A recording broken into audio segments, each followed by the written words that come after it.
144페이지죠. 담보 물권인데 일단 담보 물권 해가지고 일반 담보 뭐 이거 나오는데 큰 의미 박스 큰 의미 없고요. 2번 담보 물권의 통일성에서 처음에 뭐가 나오죠? 부종성이란 말이 나오죠. 자, 이런 개념이죠. 을이 갑에게 1억을 빌려주고 1억을 달라고 요구할 수 있는 채권이 있고요. 이 채권을 담보하기 위해서 갑 소유 A 건물에다가 저당권을 설정했어요. 그러면 을은 권리가 두 개죠. 채권도 있고 무엇도요? 저당권도 있는 거죠. 이 채권이 주된 권리고 이 저당권은 뭐가 되냐면 종된 권리가 된다는 거죠. 왜 그러냐면 저당권 설정 안 하고도 돈 빌릴 수도 있죠. 그렇지만 채권이 없는데 뭐는요? 저당권을 설정할 수가 없어요. 따라서 저당권과 같은 담보물권은 반드시 뭐가 있어야지만요? 채권이 있어야지만 성립될 수 있는데 이러한 성질이 뭐죠? 부종성인 거죠. 따라서 채권이 없어지면 저당권도 뭐가 돼요? 소멸되고 저당권만 따로 분리해서 뭐 할 수 없어요? 양도할 수가 없는 거죠. 또 수반성도 있겠죠.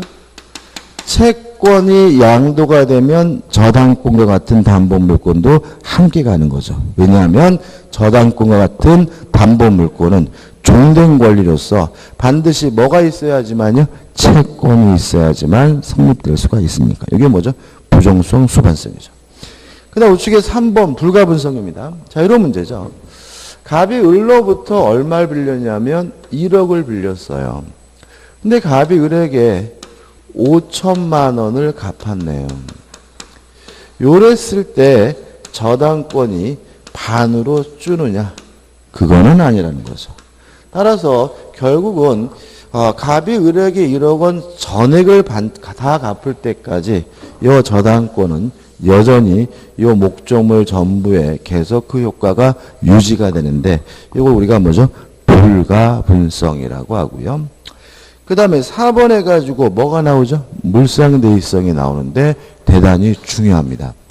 물상대의성에 대해서는 매년 시험에 내고 있고요. 좀 까다로울 수도 있는데 자, 이런 문제입니다. 을이 갑에게요 1억을 빌려주고 1억 채권을 담보하기 위해서 갑 소유 A 부동산에다가 뭘 설정했냐면 저당권을 설정했어요. 저당권을 설정했는데 요 A 건물이 예를 들어서 멸실되거나 훼손이 되거나 또는 공용징수 수용을 당하게 되면 요 저당권은 결국 뭐 할 위험에 처하냐면 소멸될 위험에 처하게 되죠. 왜냐하면 만약에 목적물이 멸실됐다면 A 건물이 없어지니까 저당권 뭐가 돼야 돼요? 소멸이 돼야 되고요. 공용징수 수용을 당하게 되면 여러분 공시법 시간에 배우셨죠? 수용 대상물에 있는 모든 등기는 등기관이 직권으로 말소한다. 기억나시죠? 그죠? 따라서 이 저당권 등기로 뭐가 돼야 돼요? 직권으로 말소가 돼야 되니까 저당권은 뭐 할 위험에 처하죠? 소멸될 위험에 처한다는 거죠. 저당권자를 보호해야 돼요. 그럼 어떻게 보호하느냐? 자, 이런 일이 생기면 돈이 생겨요. 예를 들어서 화재가 발생해서 멸실됐는데 보험회사로부터 보험금을 받거나 또는 제3자가 불질러서 멸실됐다면 손해배상금을 받거나 또는 아니면 공용징수 수용을 당하게 되면 뭘 받게 되죠? 수용 보상금을 받겠죠.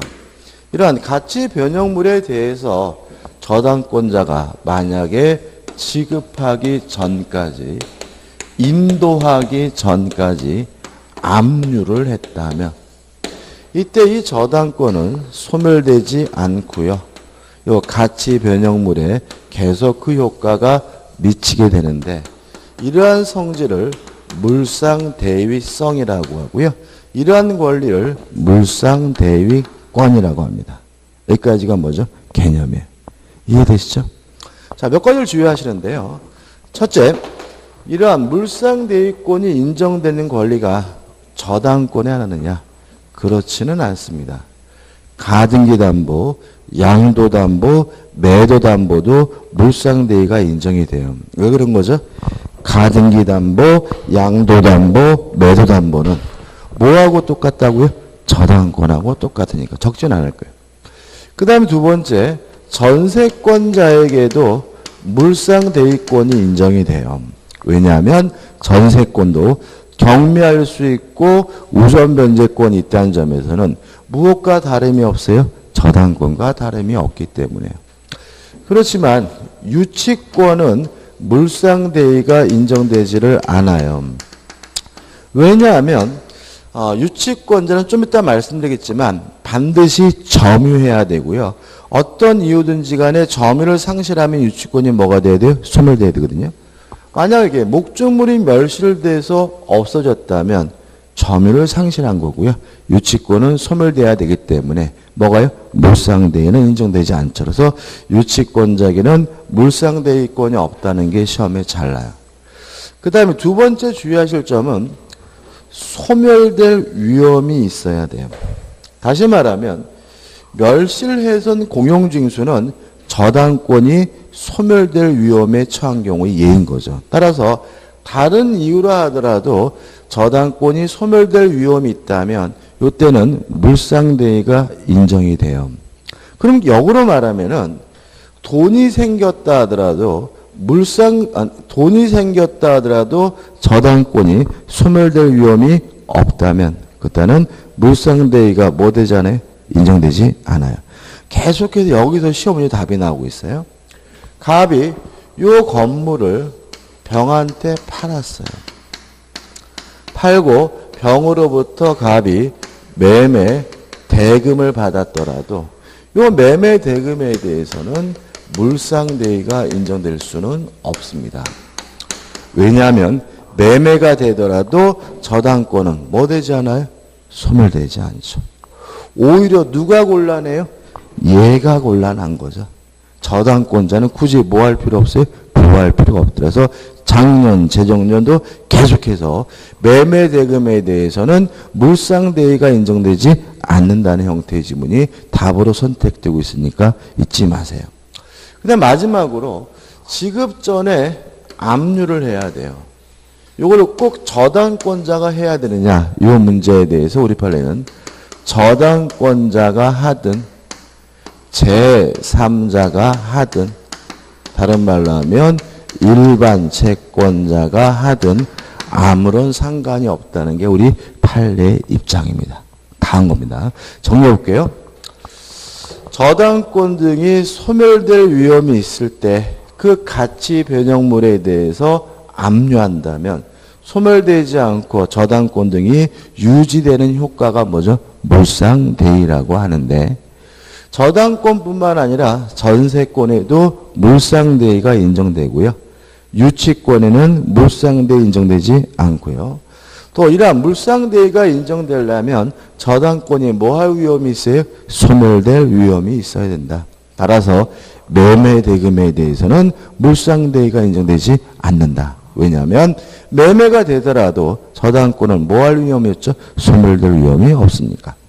또 지급 전에 뭘 해야 돼요? 압류를 해야 되는데 꼭 저당권자가 해야 되는 건 아니고요. 제3자가 일반 채권자가 압류해도 뭐죠? 상관이 없다는 것까지 꼭 기억해 두시고 정리해 두시고 시험 문제 아주 잘 냅니다. 그래서 교재 보시면은 그런 내용이 쭉 나오니까 한번 꼭 꼼꼼히 좀 읽어보시기 바라고요. 그 다음에 넘겨보시면은 이제는 본격적인 뭐가 나오죠? 유치권이 나오고 있죠. 일단 유치권의 의의를 가지고 유치권의 개념과 내용을 한번 정리를 해보죠. 이거 늦게 오신 분이 있어가지고 참 그러네요. 뭐 인터넷 녹화했으니까 아마 보실 수 있겠죠, 그죠?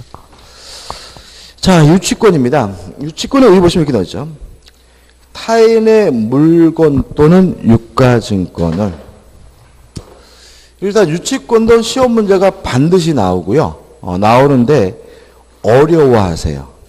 의외로 또 잘 틀리는 분이니까 양이 많지 않으니까요. 확실하게 정리해서도 꼭 맞히겠다라고 접근하시면 되는데 첫 번째 유치권의 객체는 타인의 물건 또는 유치권, 유가증권이죠. 유가증권은 안 적을 거예요. 그러면 타인의 물건이라는 말은 유치권의 객체는 물건이니까 동산일 수도 있고 뭐일 수도 있어요? 부동산일 수도 있다는 얘기고요. 또 타인의 물건이어야 된다는 말 속에서 각종 매수 청구권을 이유로 해서는 유치권이 성립되지 않는다는 것도 캐치해야 돼요. 그러니까 매수를 청구한다는 말은 뭐죠? 내 건데 사란 얘기죠. 누구 거예요? 자기 거. 근데 유치권의 개체는 반드시 누구 거에 대해요? 타인의 물건이고요. 자신의 소유물에 대해서는 뭐가 성립될 수 없어요? 유치권이 성립될 수가 없는 거예요. 따라서 각종 지상물 매수 청구권, 부속물 매수 청구권 이러한 매수 청구권을 이유로는 뭐가 성립되지 않습니까? 유치권이 성립되지 않는다. 그 다음에 유가증권을 점유한 자는 이렇게 나와있죠. 요 타인의 물건을 반드시 뭘 하고 있어야 되냐면 점유를 하고 있어야 돼요.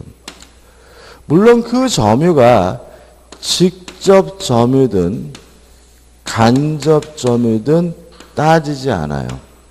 따라서 간접 점유하고 있더라도 유치권이 뭐가 되죠? 성립이 되는데 유의하실 것은 적법한 점유여야 해요. 만약에 그 점유가 위법한 점유라면 뭘 행사할 수 없죠? 유치권 행사할 수가 없어요. 그럼 생각해 보잔 말이죠. 자, A라는 건물이 있는데요. 갑이라는 사람이 소유하고 있는데 을이 전에 말씀드렸던 것 같은데 을이 점유하고 있어요. 누구를 말씀드렸죠? 일본에서 밤늦게 남자가 출근하면 다락방에 숨어 있다가 기어나가지고 활동하고 요 점유자란 말이죠. 근데 얘가 필요비를 지출했어요. 그러면 필요비를 갑에게 청구할 수 있어요? 없어요? 있는 거죠. 왜요? 필요비는 유익비는 선악불문하고 뭐 할 수 있어요? 청구할 수 있는 거니까요. 다만 얘는 필요비에 대해서 뭘 행사할 수 없는 거예요? 유치권 행사할 수는 없는 겁니다. 왜냐하면 유치권자는 반드시 점유해야 되는데 이 점유가 어떻게 돼요? 적법한 점유해야 돼요. 그래서 필요비 유익비 상한을 청구할 수 있는 사람이라 하더라도 그 점유가 적법하지 않고 위법하다면 뭘 행사할 수 없어요? 유치권 행사할 수가 없는 거죠. 또 반드시 점유하고 있어야 되므로 어떤 이유든지 간에 점유를 상실하게 되면 유치권은 뭐 하게 되냐면 소멸이 돼요. 점유를 상실하면 유치권이 뭐가 되죠? 소멸된다. 따라서 유치권에 기한 반환 청구권은 논리적으로 인정이 안 돼요. 이 부분에는 좀 학설 대립이 있어요. 어떤 학자분들은 유치권자에게는 아예 물권적 청구권이 없다라고 보시는 견해도 있고요.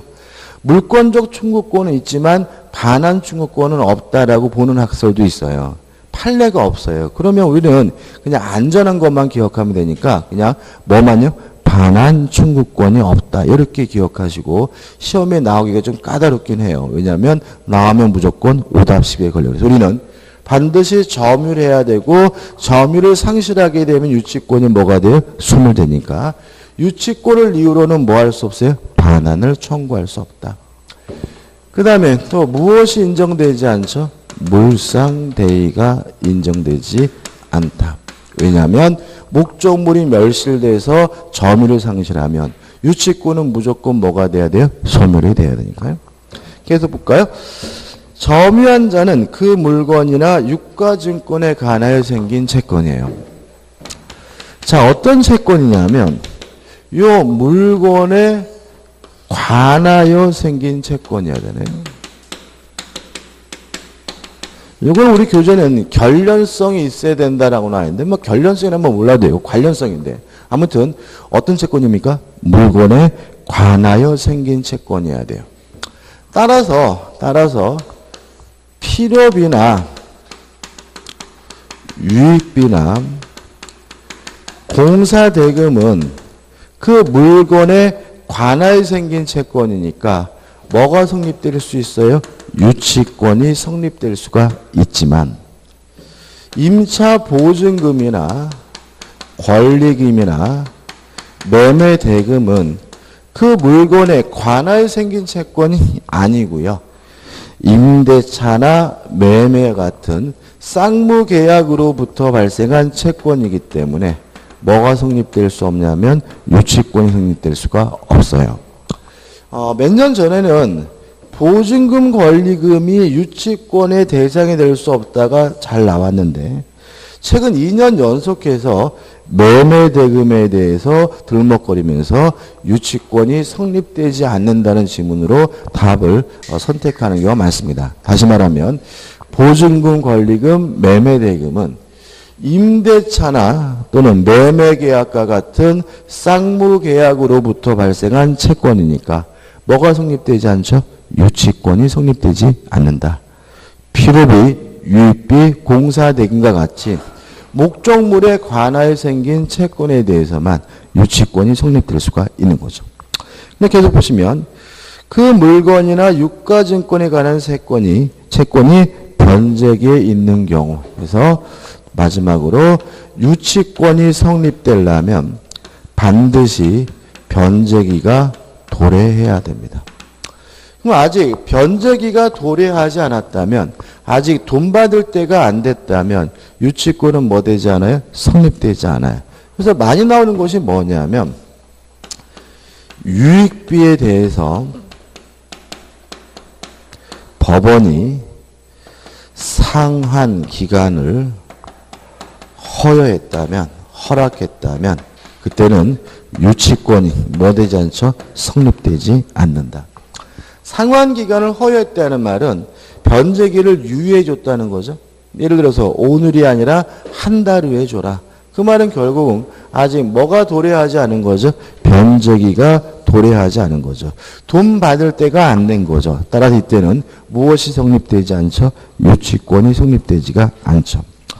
그 다음에 변제를 받을 때까지 그 물건 또는 유가증권을 유치할 권리가 있다. 이러한 요건을 갖추게 되면 뭐가 성립돼요? 유치권이 성립되게 되고요. 유치권의 기본적 효과는 교재에 나와 있는 것처럼 반환을 거부할 수가 있는 거죠. 네가 돈 안 주면 못 돌려주겠다라고 반환을 거부할 수 있고요.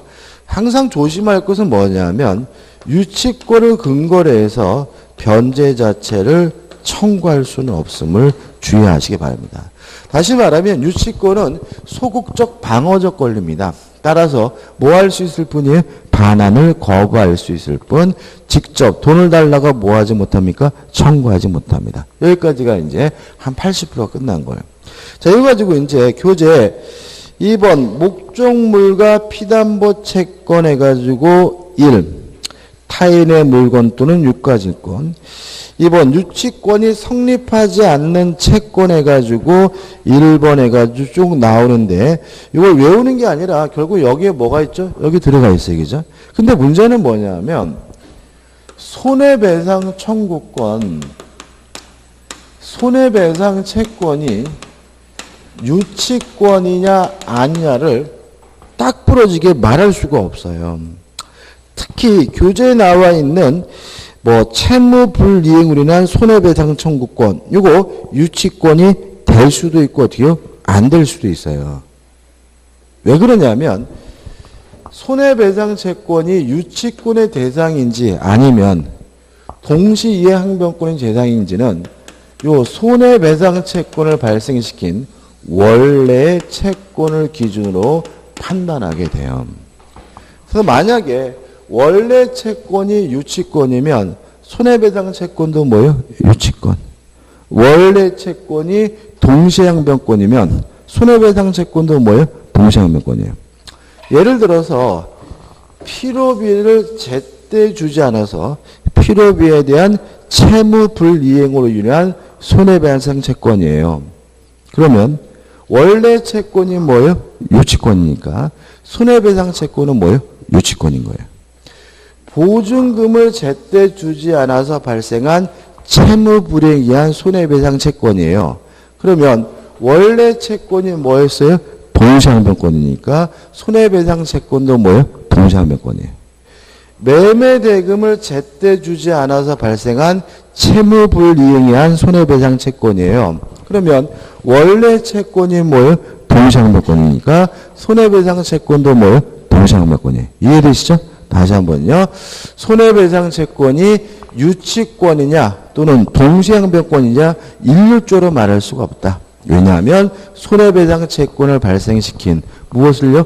원래 채권을 기준으로 판단합니다. 그래서 원래 채권이 유치권이면 손해배상 채권도 뭐요? 유치권이고요. 원래 채권이 동시항변권이면 손해배상 채권도 뭐가 아니에요? 동시항변권이 아닌 거죠. 이해되시죠? 그 다음에 2번 목적물에 관해 생긴 채권인데 1. 필요비 유익비 2. 수리비죠. 수리비도 뭐예요? 필요비죠. 이거 딸딸딸 외우지 말라고 얘기죠. 3번 공사대금 채권이죠. 그럼 다시 말씀드리면 필요비 유익비 공사대금 채권은 뭐죠? 유치권이다. 3. 본채권이 결령관계에 있는 경우 이렇게 나와 있는데 결국 이게 뭐예요? 요거죠. 원래 채권, 본채권이 뭐예요? 유치권이면 손해배상 채권도 뭐라고요?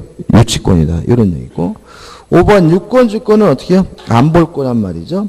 6번 목적물로부터 발생한 불법행위나 손해배상 청구권. 이건 뭘까요?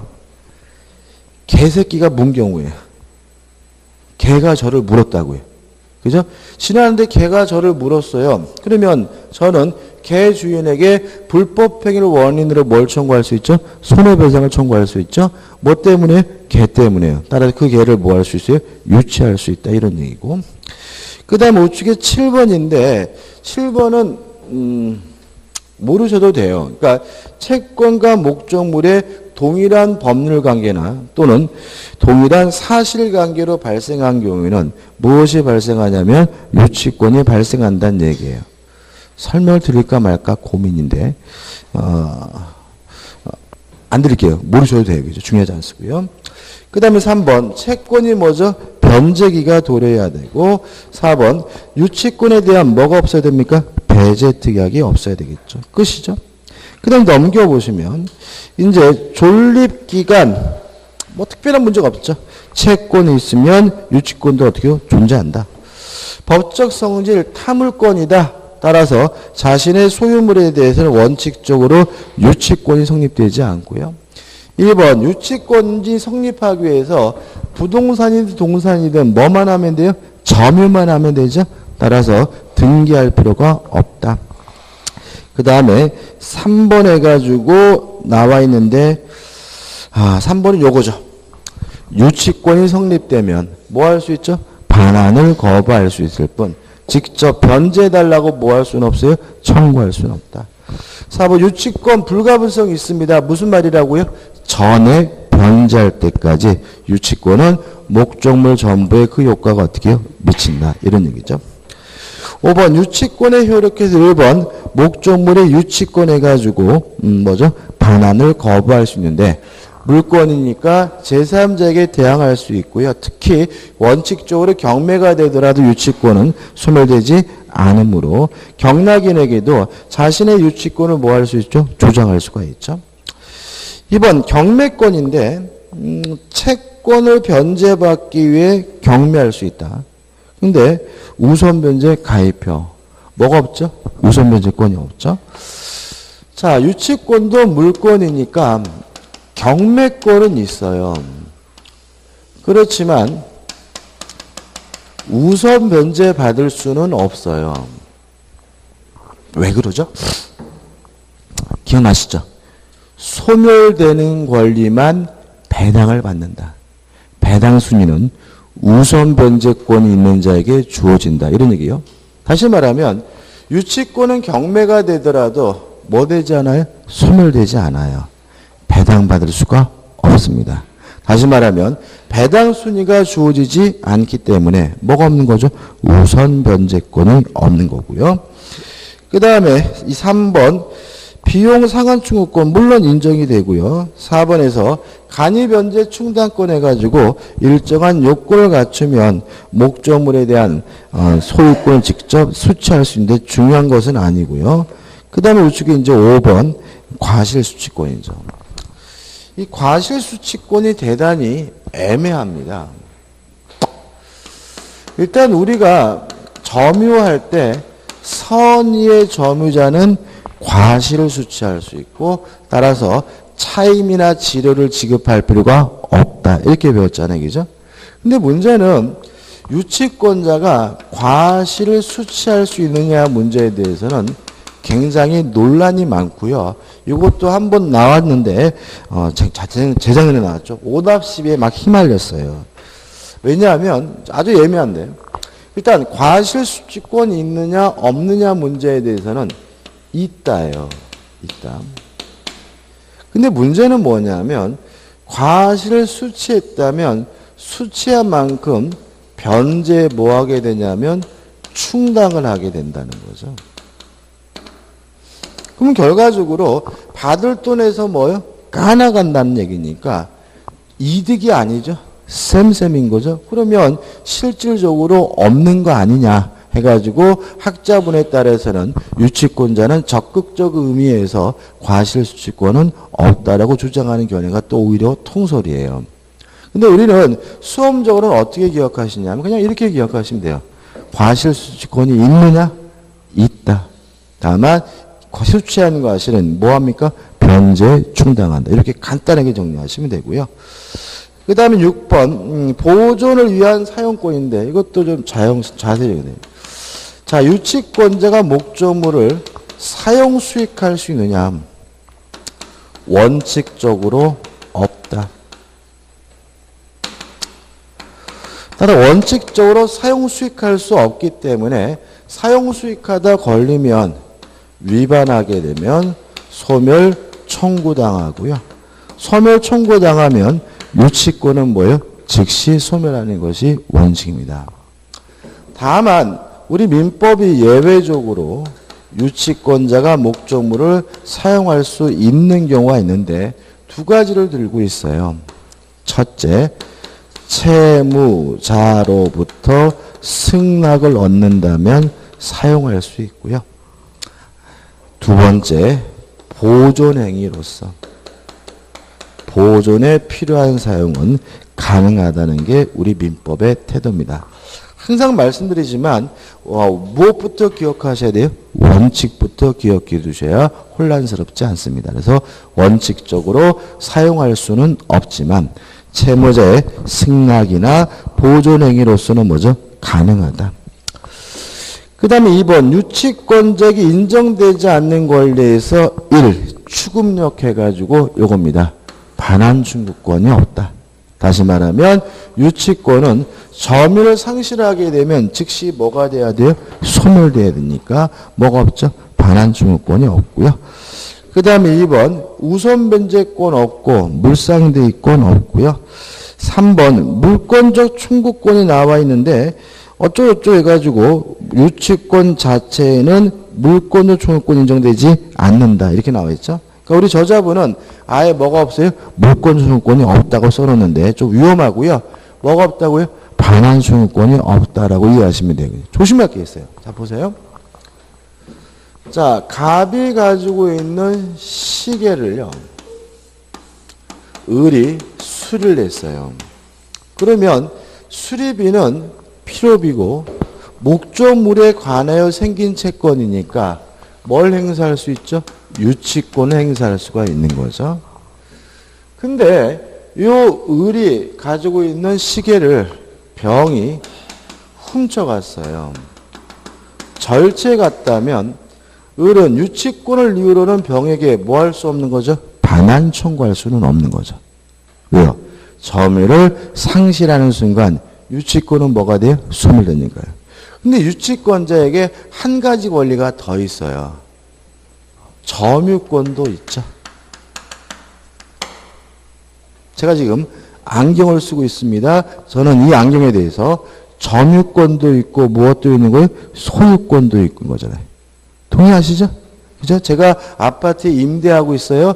임차권도 있고 무엇도 있는 거죠? 점유권도 있는 거죠.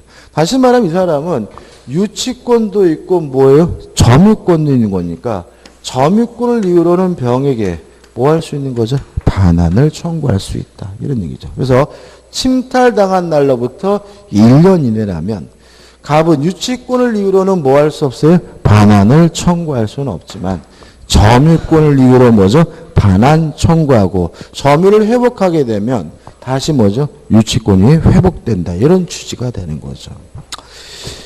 그 다음 유치권자의 의무에서 선량한 관리자로서의 주의해야 될 의무가 있고요. 2번 목적물에 이미 사용되어 처분금지, 다시 말하면 사용 수익하지 않을 의무가 있고요. 유치권에 소멸해가지고 채권이 소멸하게 되면 유치권도 부종성에 따라서 뭐하게 돼요? 소멸하게 되고요. 2번에서 유치권자의 소멸 청구가 나와 있죠. 일단 1. 의무를 위반하게 되면 소멸 청구당하고요. 소멸 청구당하면 유치권은 뭐하게 됩니까? 즉시 소멸해요.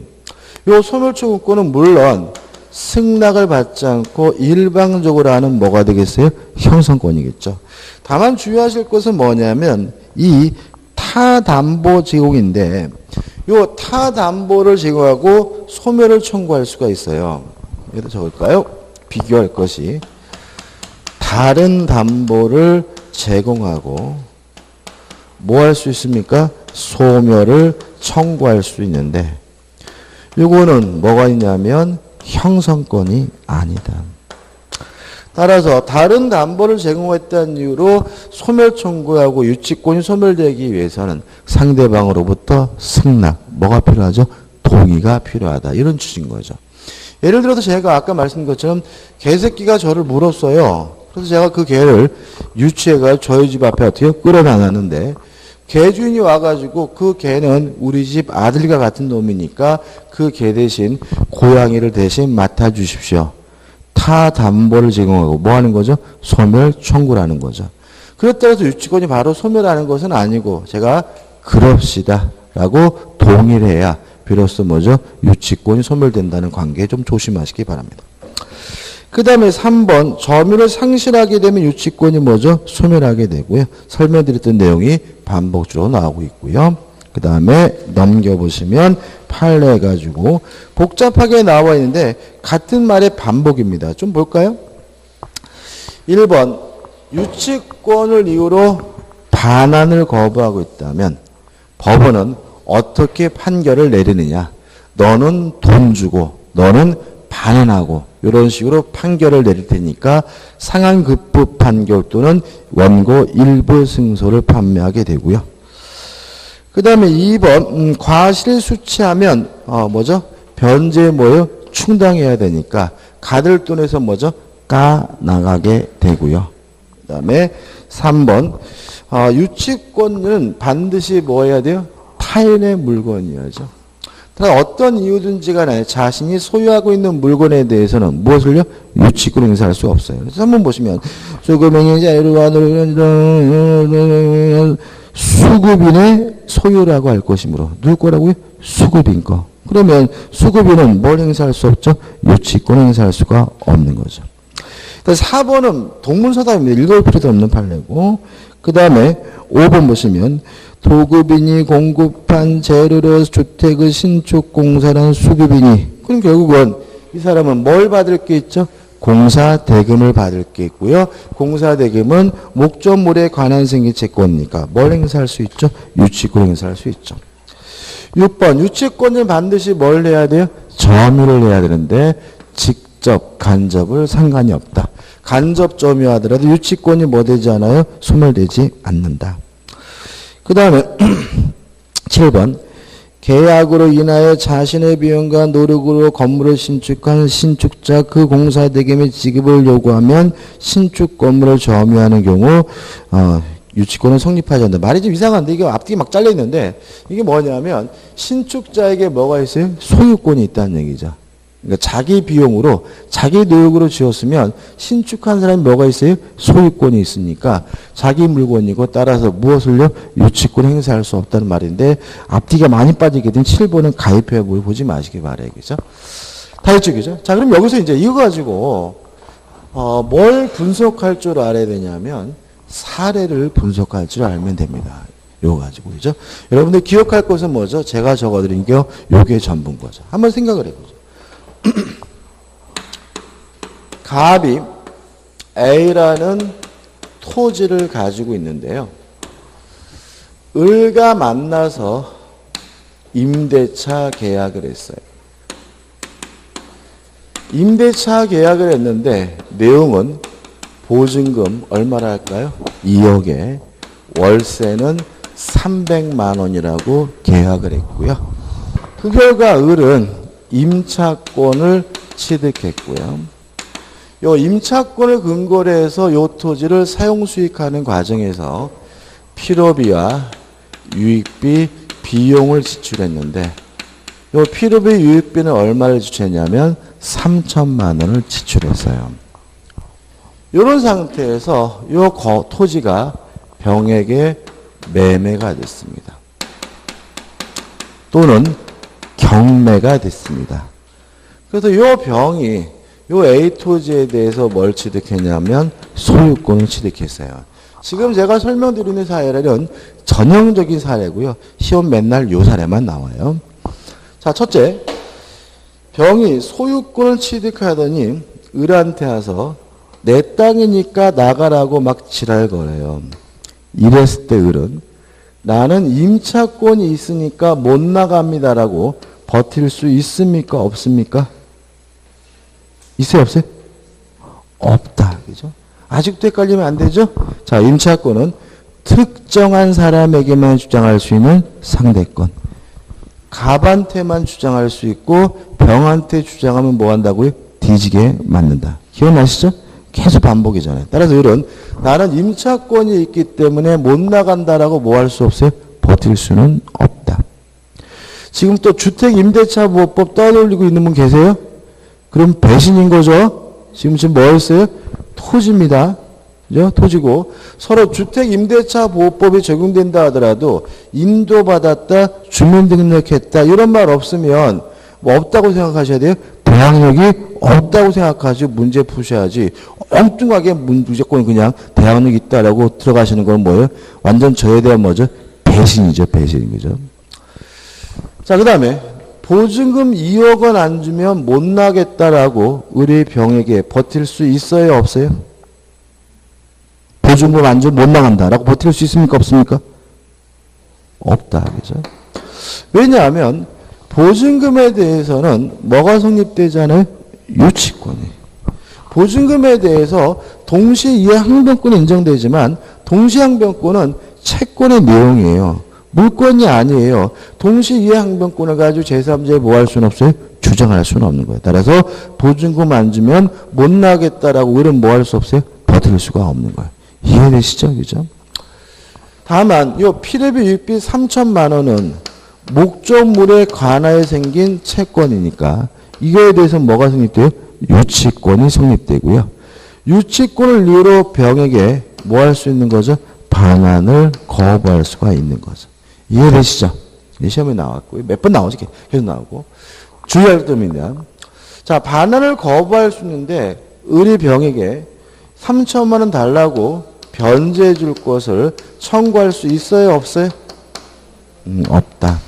왜냐하면 유치권의 기본적 효과는 반환을 거부할 수 있을 뿐 유치권을 근거로 한 변제 청구는 허용되지 않습니다. 그래서 어떤 일이 발생하는 거예요?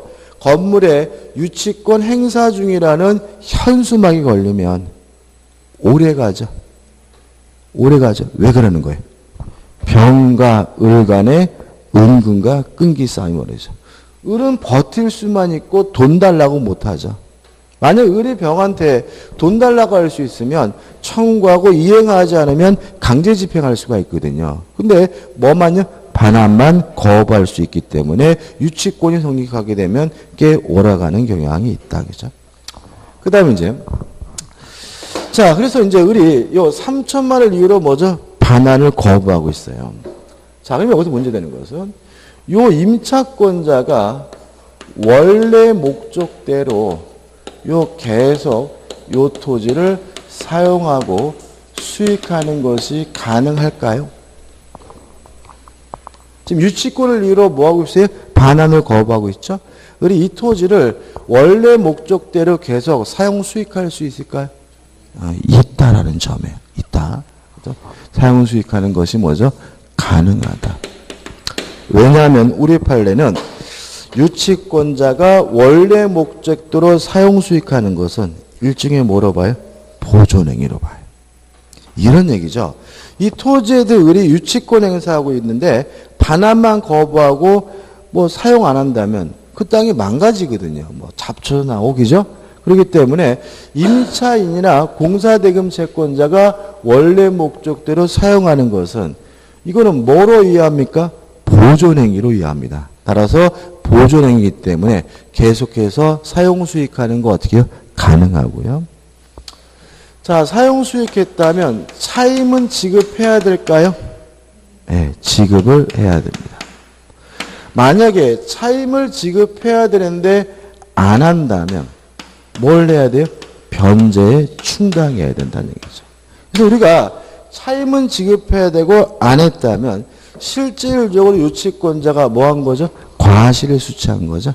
따라서 변제에 충당한다. 받을 돈에서 뭘 까게 돼요. 예를 들어서 지금 3개월 동안 유치권 행사한다는 이유로 사용 수익하고 있으면 월세가 얼마입니까? 300만 원이니까 충당하게 되면 채권이 300만 원이니까 3,300만 900만 원이죠. 그죠? 충당하게 되면 채권이 더 이상 3,000만 원이 아니라 뭐죠? 2,100만 원으로 바뀐다. 이런 얘기고요. 만약에 지급하지도 않고 충당도 안 했다면 그 이익만큼 부당이득으로서 반환을 해줘야 된다는 것이 우리 판례 입장입니다. 까지 이해하시면 되고요. 특히 이 부분도 아주 시험에 잘 나오고 있으니까 주의하시기 바랍니다.